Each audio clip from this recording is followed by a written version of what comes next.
Welcome back to Rad on Smart Review, Thoracic Edition. Glad to be here. So we are jumping right into episode 4 today, which is all about operability, resectability, and surgical principles. And to set the stage, I want you to picture this. You're sitting in a packed, multidisciplinary tumor board, right? Oh, yeah, we've all been there. A scan goes up on the massive screen. It's a 4-centimeter peripheral lung mass. The radiologist finishes their read, the room goes quiet, and the thoracic surgeon just leans into the microphone and says, "Not a surgical candidate." Right. And just like that, boom, the whole trajectory shifts. Exactly. The medical oncologist starts thinking about systemic therapy, you start mentally mapping out your radiation volume, and everyone just moves on to the next case. But what did that phrase actually mean? I mean, it is arguably the most dangerous phrase in thoracic oncology. It really is. It sounds so definitive, not a surgical candidate. It feels like this binary switch, yes or no, 1 or 0. But in reality, when anyone uses that phrase, they are taking massive, complex clinical uncertainty and sweeping it under a very tiny rug. Right, because I know you've seen this exact patient in your clinic. You read the note, it just says surgery ruled out, but there's no mechanism provided. And the reason we really need to unpack this today is because, especially if you're sitting across from an examiner on your oral boards, that phrase mashes 3 completely distinct clinical questions into one. We have to relentlessly break that phrase apart. Whenever you evaluate a patient, you must ask 3 separate questions. First, can this specific patient physiologically tolerate the exact operation being proposed? Right, the medical operability. Exactly. It's about their body and their reserves. Yeah. Second, can the cancer actually be removed completely by an anatomically reasonable operation? That's anatomic resectability. It's about the tumor's geography. Right, the technical constraint. Yeah. And third, even if both of those are yes, the patient can survive it and the surgeon can remove it, is that specific operation the right oncologic strategy for this particular patient? The oncologic appropriateness. Precisely. And, those 3 questions might overlap in the real world, but they are definitely not interchangeable. I mean, when I was a resident, I'd see a tumor that looked perfectly cleanly removable on a CT scan, just floating out there in the periphery, and I'd just assume, hey, the patient is a surgical candidate. It's a common trap. Geographic removability does not automatically make the patient operable. Right. And on the flip side, you can have a patient with terrible, trashed lungs, and that doesn't mean their tumor is unresectable. It just means their body can't handle the reception. And this distinction matters deeply to radiation oncologists. You cannot be a passive participant here. The surgical conclusion determines your entire treatment intent. Oh, for sure. Are we doing definitive chemoradiation or neoadjuvant? Exactly. It dictates your sequencing. And if the surgeon plans an operation that's likely to leave a positive margin, your postoperative radiation fields and doses are going to be fundamentally different. Plus, if they truly are not a surgical candidate, you're the one leading the discussion about a non-surgical curative option like SBRT. Yeah, so if you're taking notes for your oral boards right now, put a massive asterisk here. Vague language is your enemy. If you just sit there and say, the patient is not a surgical candidate, the examiner is going to pounce. Oh, absolutely. They want to know why. Right. So to keep us grounded today, we have a case anchor. We're going to follow one specific patient from presentation all the way through the final decision. Let's lay out the clinical anchor. Let's hear it. Okay, so we have an older adult who presents with a peripheral non-small cell lung cancer. Based on current imaging, a high-quality CT of the chest, abdomen, pelvis, and a PET scan, there's no identified distant metastatic disease. Okay. And there's no confirmed nodal involvement yet. The hilar and mediastinal nodes aren't lighting up on PE, they aren't enlarged on CT.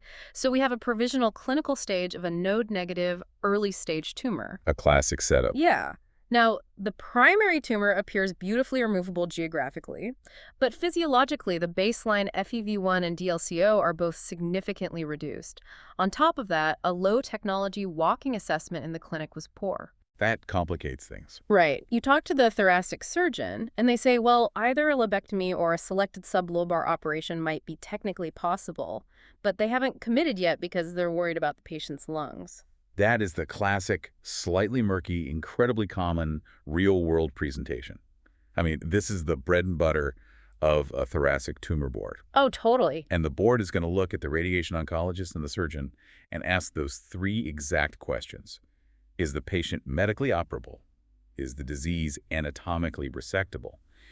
and which operation actually constitutes an adequate cancer treatment for this human being. Okay, before we make this case harder, I want you to give me the definitive 60-second board answer. If the examiner gives you this exact prompt, how do you handle it right out of the gate?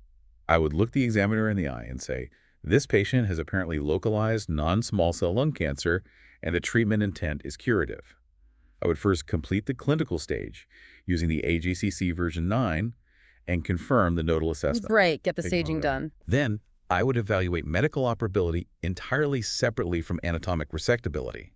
For operability, I'd review the baseline FEV1 and DLCO, but crucially, I would estimate the predicted postoperative FEV1 and DLCO for the actual operation under consideration. Procedure specific. Exactly, and integrate that with their exercise performance.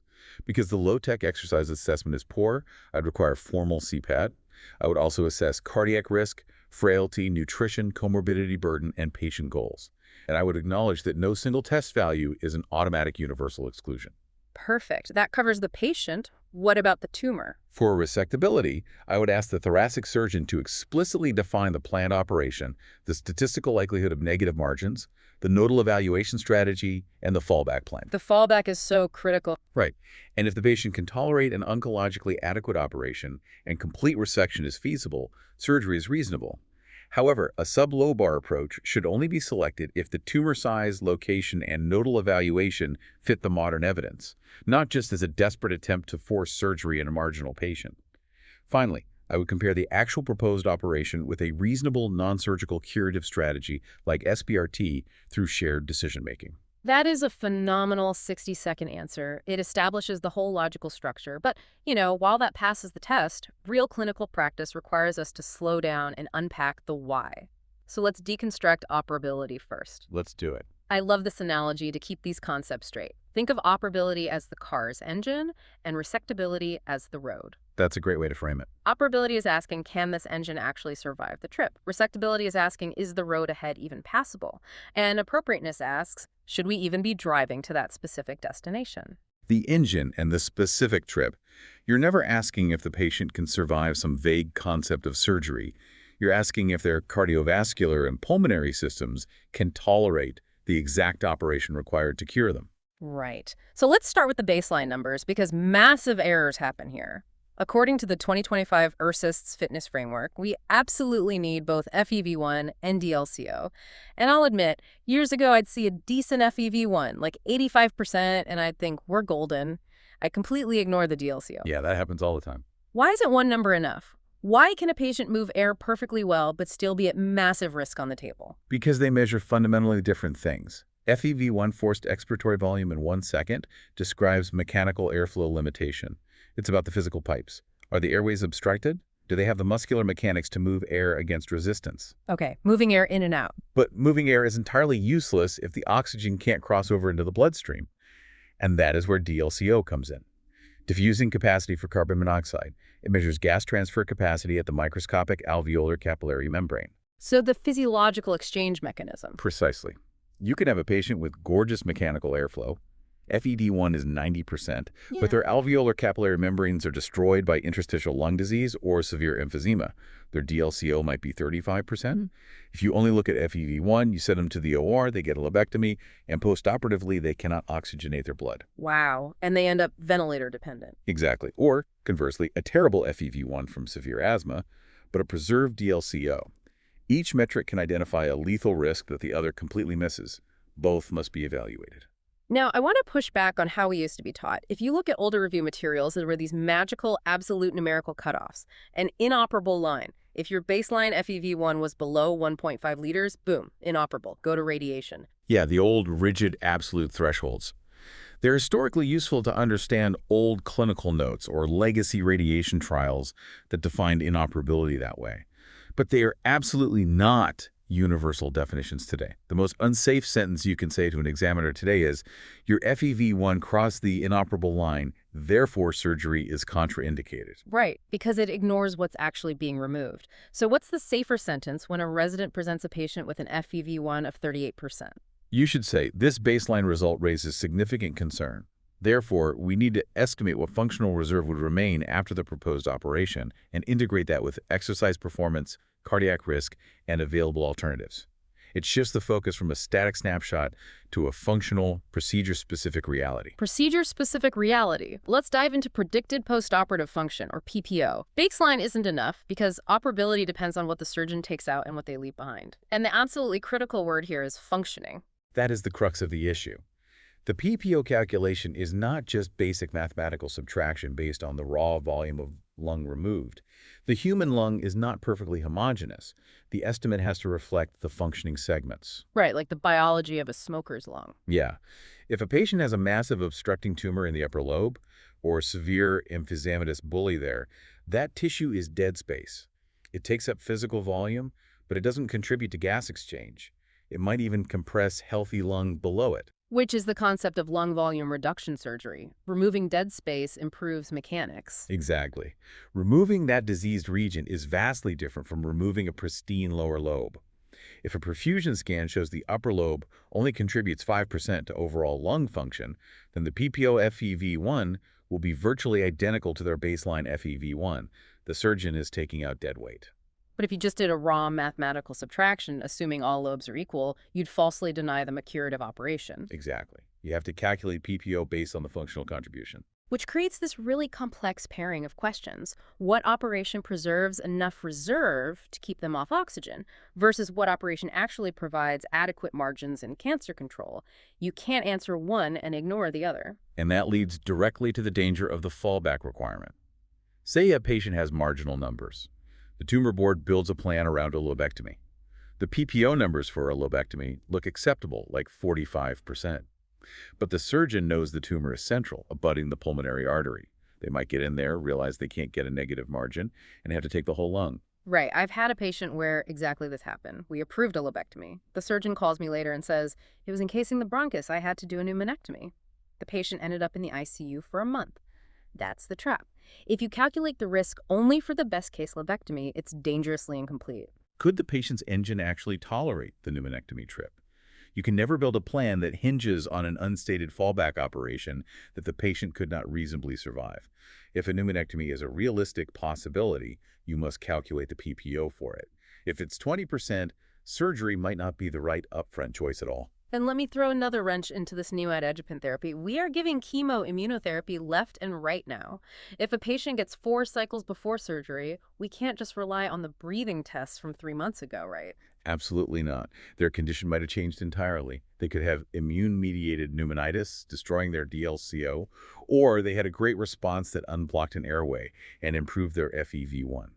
The risk estimate must reflect the physiology of the patient being wheeled into the OR today. Okay, so we have static mechanics and static gas exchange. Let's add the dynamic component exercise testing. Back to our anchor case, they walked less than 400 meters on a low-tech assessment. What does that actually tell us? We interpret it as a blaring risk signal, but importantly, not an automatic veto. A shuttle walk or 6-minute walk gives you highly integrated functional information about how the heart, lungs, and peripheral muscles work together under stress. It's a proxy for the stress of major surgery. Right. Thoracotomy causes massive fluid shifts, inflammatory cascades. Exactly. A walk under 400 meters tells you this integrated system is failing under mild stress. It correlates with perioperative mortality. But your reaction shouldn't be to cancel surgery. It should be to ask why they performed poorly. Because maybe they have terrible osteoarthritis in their knees, not failing lungs. Precisely, which means more detailed testing becomes mandatory. Cardiopulmonary exercise testing, or CPT. I love CPT. It gives granular, breath-by-breath metabolic data. They're on a stationary bike, masked up, ECG running. What specific metrics are we looking for? The two major ones are peak oxygen uptake VO2 peak and the minute ventilation to carbon dioxide production slope, the VEV-CO2 slope. A VO2 peak below 12 milliliters per minute per kilogram is strongly associated with increased surgical risk. It measures the absolute maximum oxygen the cells can extract and use. The ultimate test of the oxygen delivery pipeline. Right. If that's below 12, the pipeline is severely compromised. Okay, and wait, the VEV-CO2 slope always confuses people. Why does it matter? Let's unpack it. It's a measure of ventilatory efficiency. VE is minute ventilation, how much air you move per minute. VCO2 is how much carbon dioxide your metabolism produces. If that slope is above 40, it means for every unit of CO2 produced, you have to move a massive disproportionate amount of air just to clear it. Why does that happen physiologically? Because of excessive physiological dead space. You have areas of the lung being ventilated but not perfused with blood, a massive VQ mismatch. The patient has to hyperventilate wildly just to keep their blood from becoming acidic. Wow, and then you put them under general anesthesia, collapse a lung. And subject their right ventricle to massive pressure changes. The right side of the heart will simply fail. They won't clear CO2, they'll become acidotic and crash. That's why a slope above 40 is a massive red flag. But listen to the language here. Associated with increased risk. Massive red flag. Neither a VO2 below 12 nor a slope above 40 should be a universal no surgery threshold. No, if you say to the examiner, the VO2 peak is 11, therefore surgery is strictly forbidden, you will lose points. It's bad medicine. You have to integrate it. Exactly. Yeah. You say, this identifies a profoundly increased risk. I would integrate it with the extent of resection, PPO function, cardiac findings, frailty, and the availability of a lesser resection, or SBRT. CP tells you what is failing. Is it the heart? The lungs? Severe deconditioning? Right. If it's the heart, send them to a cardiologist. And we can't ignore frailty. Chronological age isn't everything. I've treated robust 80-year-olds who recover from lobectomies faster than 50-year-olds. Nutrition, comorbidity, functional independence, these radically change the interpretation of the risk. And patient preference. Some patients prioritize getting the tumor out, even if they end up on home oxygen. Others want to preserve their independence right now and avoid a hospitalization. It's about aligning medical reality with their values. Yeah. Now, preferences don't make an inadequate operation adequate. If they need a pneumonectomy to be cured but only want a wedge, you have to explain a wedge won't cure them. So back to our case anchor. Older adult, low FEV1 DLCO, walked under 400 meters. Are we ready to call them inoperable? No, absolutely not. We need the PPO, FEV1, and DLCO calculated for the specific operation. We need a CPET to understand the poor walk. We need formal cardiac assessment, frailty check, and patient goals. And we need the surgeon to define the actual proposed operation. Until we have that integrated picture, we cannot declare them inoperable. Okay, so that's the engine. Let's transition to the road. Anatomic resectability. Framing this around the realistic ability to achieve complete resection with negative margins. Yes, the definition of the road being passable. What critical structures are involved? What normal tissue must be sacrificed? Is it technically feasible at your specific center? We see a lot of confusion around T4 disease here. A scan shows great vessel encasement or vertebral body invasion. People see T4 and immediately think, unresectable, send them for chemorades. But T4 is a stage, not a verdict, right? That is a critical distinction that shows true maturity. T4 is a staging category based on survival and anatomy. Yes, extensive carinal involvement or diffuse great vessel encasement often makes standard resection biologically inappropriate, but you can't turn T4 into a rigid list detached from surgical expertise. Right, because an en-bloc resection of a vertebral body might be perfectly resectable at a major academic center with a thoracic and neurosurgeon team, but completely unresectable at a smaller community hospital. Exactly. Instead of lazily writing unresectable in a note, be descriptive. State the involved structure, the required operation, the probability of getting negative margins, and the functional cost. So saying, the tumor invades the T4 vertebral body. Negative margins require en-bloc resection. The tumor board consensus is the risk of catastrophic morbidity outweighs oncologic benefit, hence a non-surgical approach. That is so much more powerful. And as radiation oncologists, we should never independently declare a tumor resectable just because it looks removable on a CT scan. We aren't trained for the tactile reality of dissecting node off the pulmonary artery. We don't play surgeon.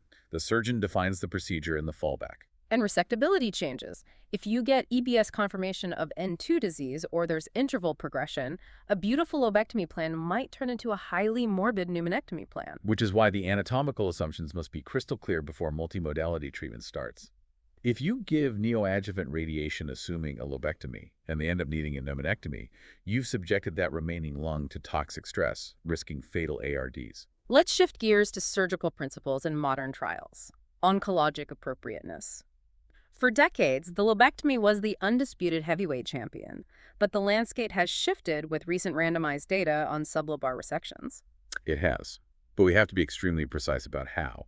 We're talking about JCOG 0A02 from Japan and CLGB 147503 from North America. They expanded the role of sublobar resection to a standard of care, but for a very, very carefully selected population. Break down the biology of JCOG 0802. Why run it? With high-res CT screening, we're finding smaller peripheral indolent tumors. Do we need to take a whole load for a 1 centimeter tumor on the edge of the pleura? So JCOG 0882 took patients with peripheral node-negative tumors 2 centimeters or smaller in the outer third of the lung, randomized to anatomic segmentectomy versus lobectomy. And what did the data show? The trial actually showed favorable overall survival for segmentectomy, which shocked the surgical community, but with a major trade-off. Local recurrence was statistically significantly higher with segmentectomy, around 10% versus 5%, and there were more postoperative air leaks. Okay, we'll come back to those air leaks. What about CLGB 140503? Very similar criteria, peripheral tumors 2 centimeters or smaller in the outer third, but they mandated intraoperatively confirmed node-negative disease. The surgeon had to sample nodes, send them for frozen section, and only randomize if they were definitively negative. Result: disease-free survival with sublobar was non-inferior to lobar. So what is the takeaway? Because the trap I see in tumor boards is people saying, oh, trials show sublobar is fine. Let's downsize every operation for patients with bad lungs, even if the tumor is 3 centimeters or central. That is terrible oncologic practice. These trials support an intentional lung-sparing strategy for highly selected small peripheral tumors with pathologic confirmation of node-negative disease. They absolutely do not support downsizing just because a patient has bad lungs. If you do a sublobar resection on a 3 centimeter or central tumor, you are compromising their chance of cure. The selection details are the lesson. And we have to strictly differentiate between an anatomic segmentectomy and a wedge resection, right? This is a hill I will die on. A segmentectomy is an anatomic resection. The surgeon dissects out the bronchovascular structures, artery, vein, bronchus, and takes the draining lymphatics with it. A wedge is non-anatomic. They literally take a stapler and cut a V shape to get the tumor out. You cannot use sublobar resection as a shield to hide a compromised margin or absent nodal evaluation. And as the rat on Quirk who has to salvage these local recurrences, I care intensely if it was a wedge or segmentectomy. Why does a wedge fail oncologically? Microscopic disease spreads via lymphatic channels. A segmentectomy clears that drainage pathway. A wedge just cuts indiscriminately, leaving the draining lymphatics and microscopic tumor cells behind. That's why local recurrence skyrockets with improper wedges. And what are the trade-offs? People think less tissue removed is always better, but JCOG showed higher local recurrence and more air leaks. What is an air leak, practically? It happens when the staple line isn't perfectly sealed and air escapes into the pleural space. With segmentectomy, you make complex geometric cuts, leaving raw lung surface. Practically, the patient needs a chest tube for days or weeks to drain the air. Prolonged pain, longer hospital stays, pneumonia risk. Less lung removed doesn't mean an easier recovery. Exactly. And sure, many recurrences were salvageable, but salvage depends on remaining physiology. The potential for salvage down the line should never become an excuse for accepting a poor initial operation today. What about the access approach, VATS or robotic versus open thoracotomy? Patients get fixated on the minimally invasive billboard. They are fantastic for reducing short-term trauma, pain, and length of stay. But the access approach does not change the biological oncologic requirements. A minimally invasive robotic wedge with terrible 1 millimeter margins and no nodal evaluation is not better than a properly executed open lobectomy. Quality surgery is defined by margins and nodes, not the size of the incision. And surgical quality is entirely our business as radiation oncologists. You have to ask the surgeon, what procedure is actually planned? What specific margin distance is expected? How will nodes be evaluated? Right. If the operative note says dissected station 7, but pathology doesn't mention any lymph nodes from station 7, you have a major problem. Yep. You cannot design a conformal post-op radiation field assuming nodes were clear if they weren't tested. Let's pivot to the comparison that dominates our consult rooms. Surgery versus SBRT. The great debate. Surgery gives definitive physical removal, margin assessment, and gold standard nodal staging. SBRT avoids the scalpel, anesthesia, loss of lung volume, and might be way better for a frail patient with severe COPD. But we have to be exceptionally careful with the evidence. You cannot say one is universally better. The randomized trials comparing them in operable patients like Stars and Rosal closed early due to poor accrual. The pooled data is tiny, and the vast retrospective comparisons are incurably vulnerable to selection bias. Healthiest patients go to surgery, sickest go to radiation. You can't just compare survival curves. Exactly. Which is why you have to use the comparison rule. Compare the actual proposed operation to the actual non-surgical option for this specific patient. A robotic lobectomy in a marathon-running 60-year-old is vastly different from an open pneumonectomy in a frail 80-year-old with a VCO2 slope of 45. Precisely. And beware the SBRT default trap. Just because someone is labeled inoperable doesn't mean SBRT is an automatic risk-free default. SBRT requires its own anatomy-specific safety review. Right. If it's ultracentral abutting the main stem bronchus, SBRT has its own fatal risks like fistulas or severe pneumonitis. It's a highly technical intervention, not just the benign absence of surgery. So true. All right, let's synthesize this for our anchor patient at Tumor Board. I use the SMART mnemonic to remember the 5 assumptions you need before endorsing surgery. SMART. Break it down. S is for stage. Complete enough to make a decision using AJCC version 9. M is for medical risk. Physiologic risk assessed for the specific proposed operation. A is for anatomically feasible. Complete resection with negative margins is possible. R is for regional nodes. The exact plan for nodal evaluation is defined. T is for tolerable fallback. The planned procedure and its fallback plan are both compatible with the patient's physiology and goals. That is a perfect checklist. If any of those are vague or unknown at Tumor Board, the recommendation is not ready. So what does a crisp, ready presentation sound like for our anchor case? The patient is medically borderline for a standard lobectomy due to reduced baseline pulmonary function and poor low-tech exercise performance. PPO function and formal CPET data are pending. The tumor appears anatomically removable, but we are clarifying if a full lobectomy is required or if an anatomic segmentectomy fitting JCOG Euro 802 criteria is feasible. Clinical stage remains under review pending EBUS. Once complete, we will compare the actual surgical risk of that specific operation with a non-surgical option like SBRT. That sounds incredibly precise. It tells the team exactly what's known and what's missing. And we have to avoid common process failures, like using baseline PFTs without PPO estimates, or accepting a glowing node on PAT without EBUS confirmation, or choosing sublobar without discussing expected margins. Let's take it into the exam room. How do you explain this complex math to the patient without overwhelming them? I separate the concepts clearly.